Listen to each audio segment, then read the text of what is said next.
My name is William Anderson. I'm 65 years old, and for 40 years I worked as a maintenance supervisor at one of the largest industrial plants in Ohio. Every second of my life was dedicated to my adopted son, Jacob Harris.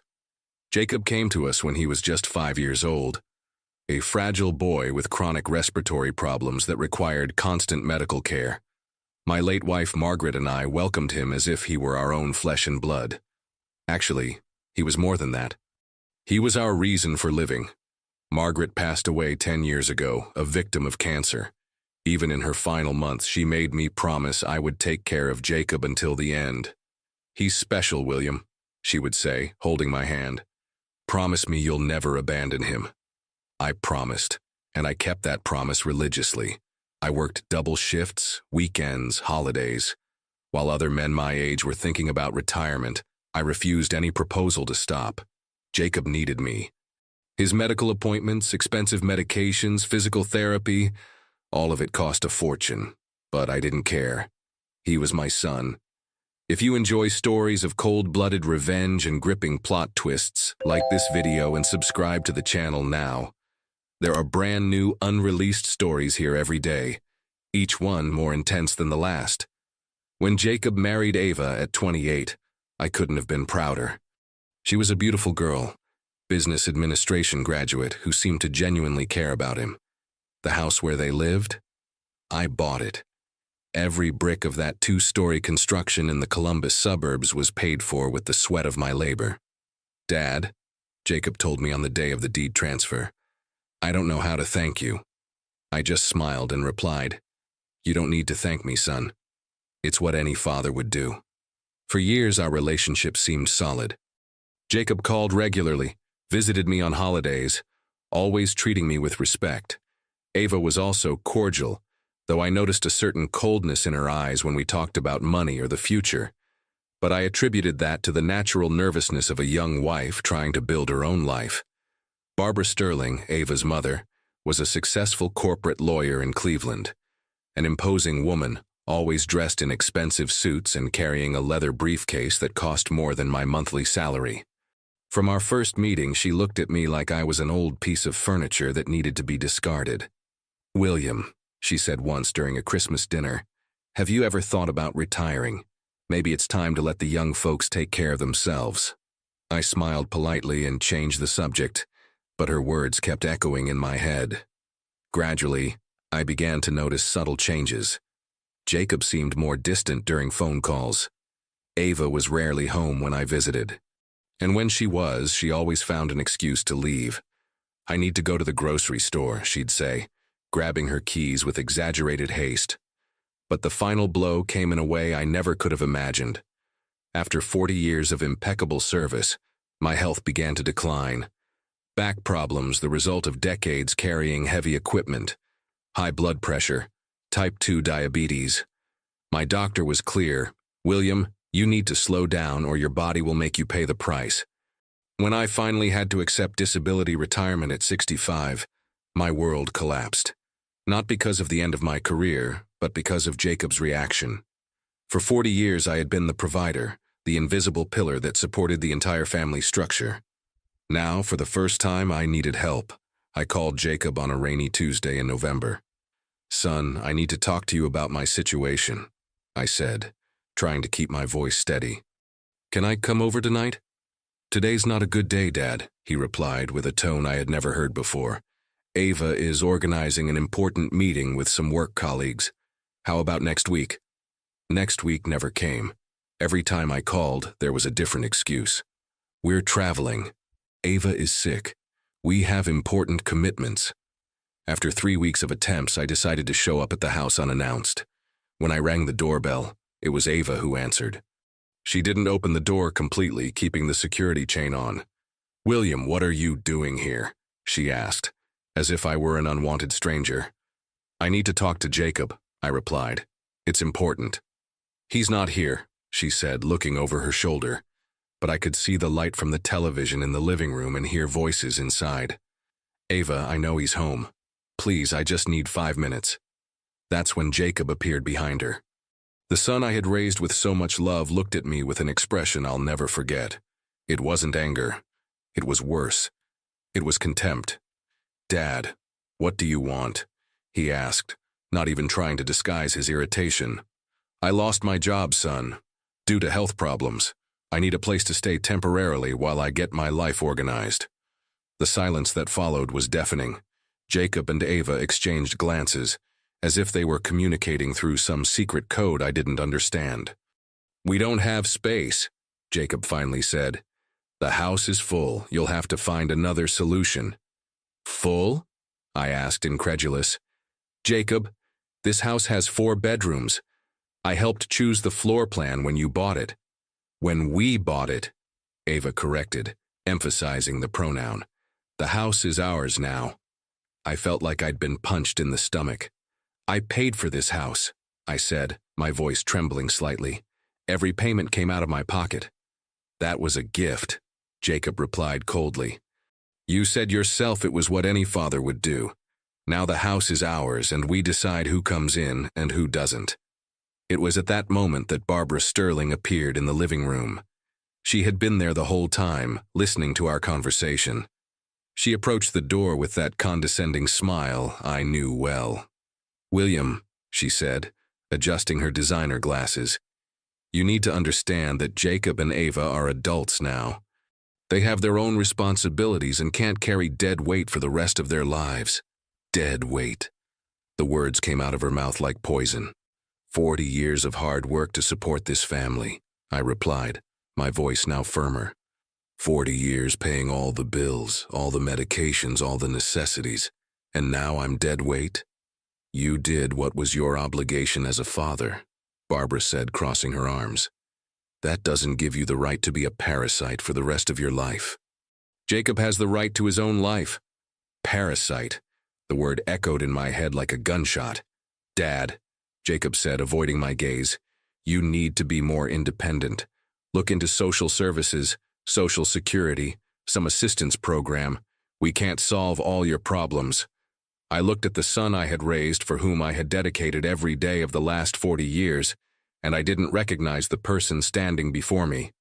The fragile boy who had arrived at 5 years old, with respiratory problems and fear of the dark, had transformed into a cruel stranger. "I understand," I said, taking a step back. "Thank you for making the situation very clear." "No need to be dramatic," Ava said, rolling her eyes. "It's just real life. Everyone has to grow up sometime." I walked back to my car in silence. My hands were shaking when I put the key in the ignition. 40 years of sacrifice, unconditional love, working until exhaustion, summarized in 3 words. Dead weight, parasite, useless. But as I drove back to my small rented apartment, something strange happened. Instead of despair, I felt an icy calm taking over me. Because Jacob, Ava, and Barbara Sterling didn't know something very important about me. They didn't know that the dead weight they had just humiliated had accumulated, over 40 years of hard work and smart investments, exactly $3 million in stocks and investment funds. And they definitely didn't know about the contract Jacob had signed 5 years ago, when I helped pay off his house. The contract was something I had insisted on when I helped Jacob completely pay off his house 5 years ago. At the time, he thought it was funny. "Dad, you want me to sign a paper saying I'll take care of you when you get old?" He laughed. "Of course I'll take care of you. You're my father." "It's just a formality," I explained at the time. "Something to protect us legally."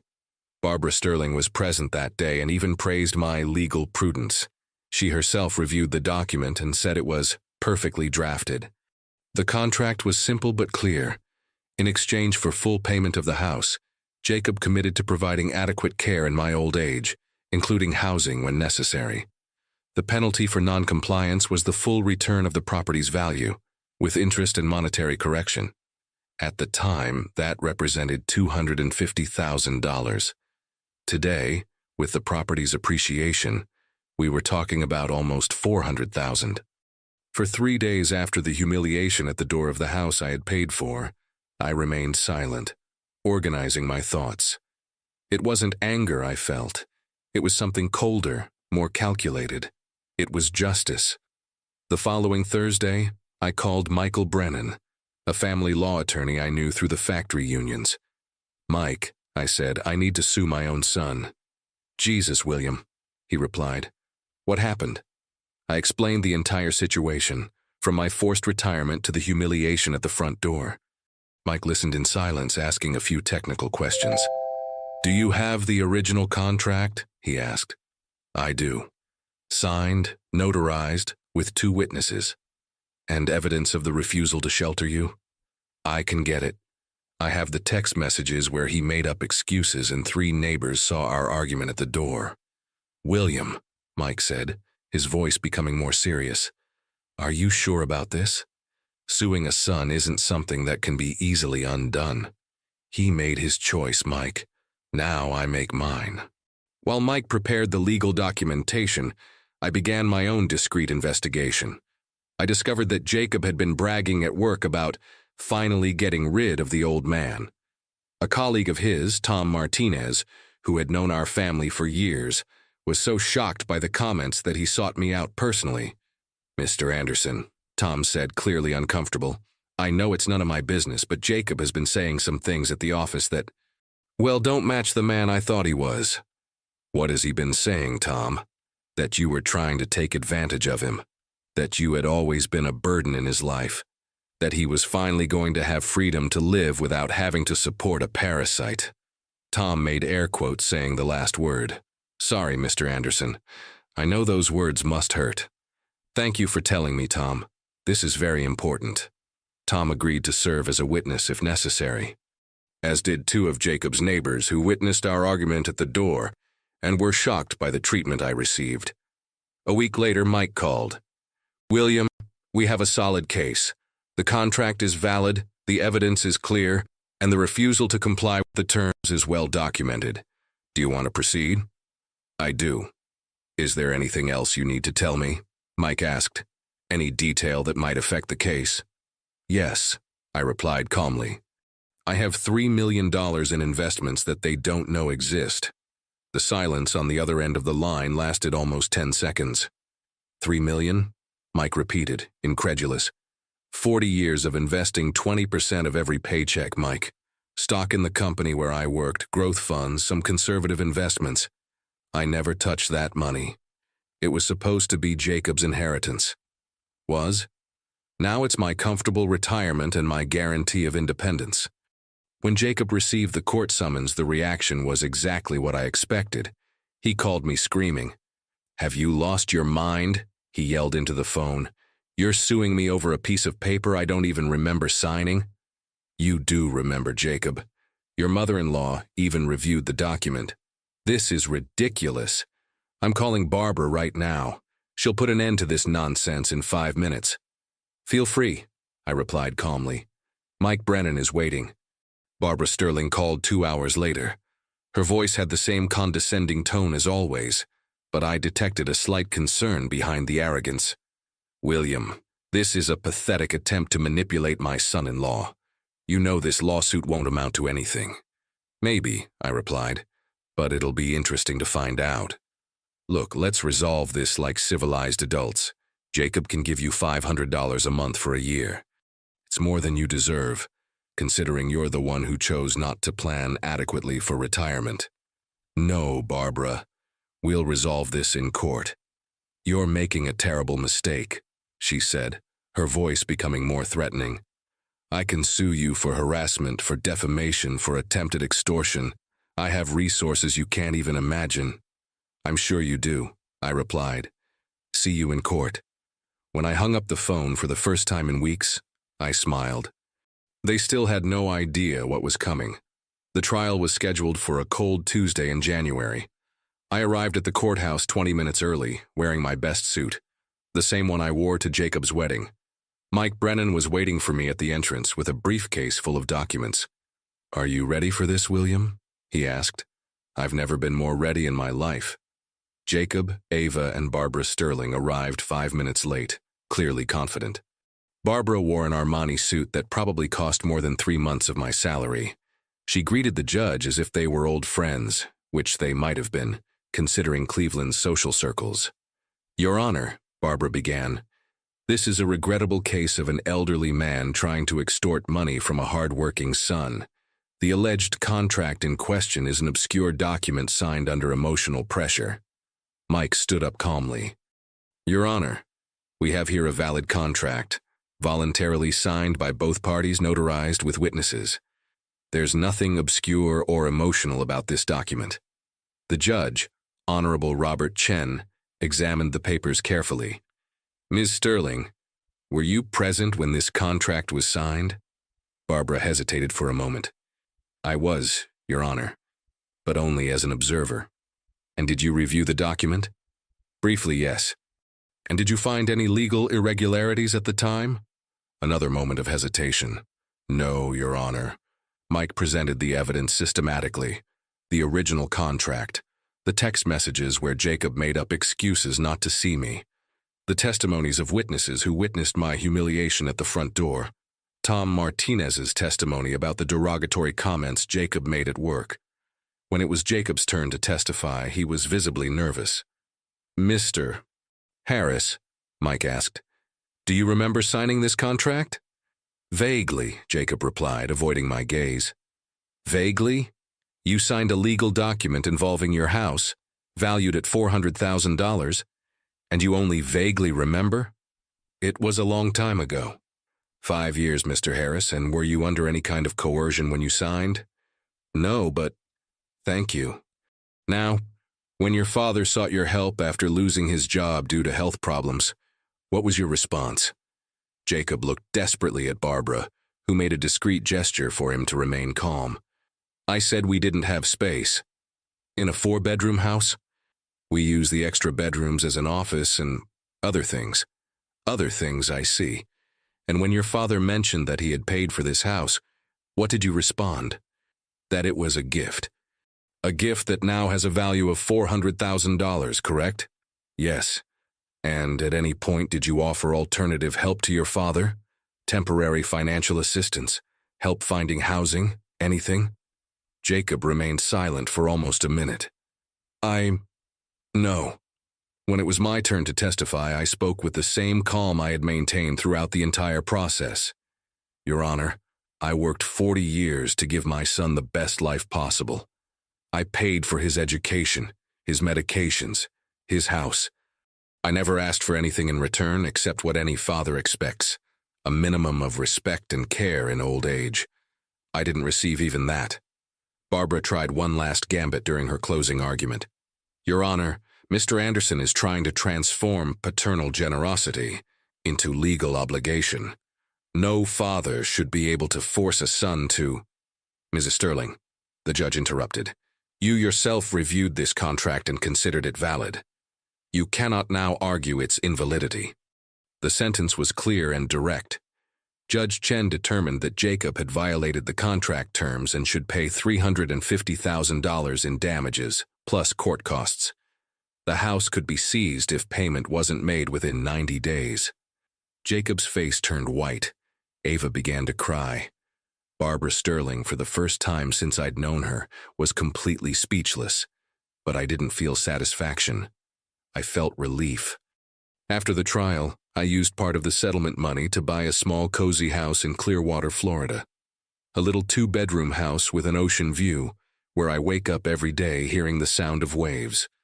With my $3 million properly invested, I have a comfortable monthly income.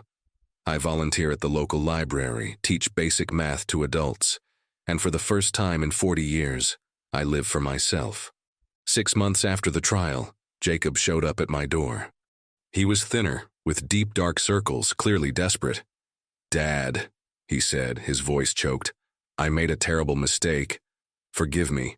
I need your help. I looked at the man who was once my son, the man who called me a parasite and dead weight, the man who slammed the door in my face when I needed him most. Jacob, I replied calmly, you made your choices. Now I make mine. Dad, please. Ava left me. I lost my job. I'm losing the house. You're the only family I have left. No, I said, slowly closing the door. You made it very clear to me that I wasn't family. I was just dead weight. Today, 3 years later, I live in peace. I wake up when I want, read the books I always wanted to read, walk on the beach, talk with neighbors who respect me for who I am. not for what I can give. Sometimes I get calls from Jacob. I never answer, not out of revenge, but out of self-preservation. I learned that even the kindest heart needs to learn to protect itself. My story isn't about revenge. It's about dignity. It's about recognizing that caring for those who don't value us is a way of destroying ourselves. It's about understanding that self-love isn't selfishness. It's survival. And to any father or mother watching this who recognizes themselves in my story, you deserve respect, you deserve gratitude, and you deserve, above all, to choose your own happiness. Because I, William Anderson, at 68 years old, finally learned that the greatest inheritance we can leave ungrateful children isn't money. It's the lesson that choices have consequences. If you enjoyed this story, like this video and leave a comment telling what you thought. And if you're not subscribed to the channel yet, please subscribe and hit the bell icon to receive notifications of new stories like this one. Thanks for watching, and see you next time.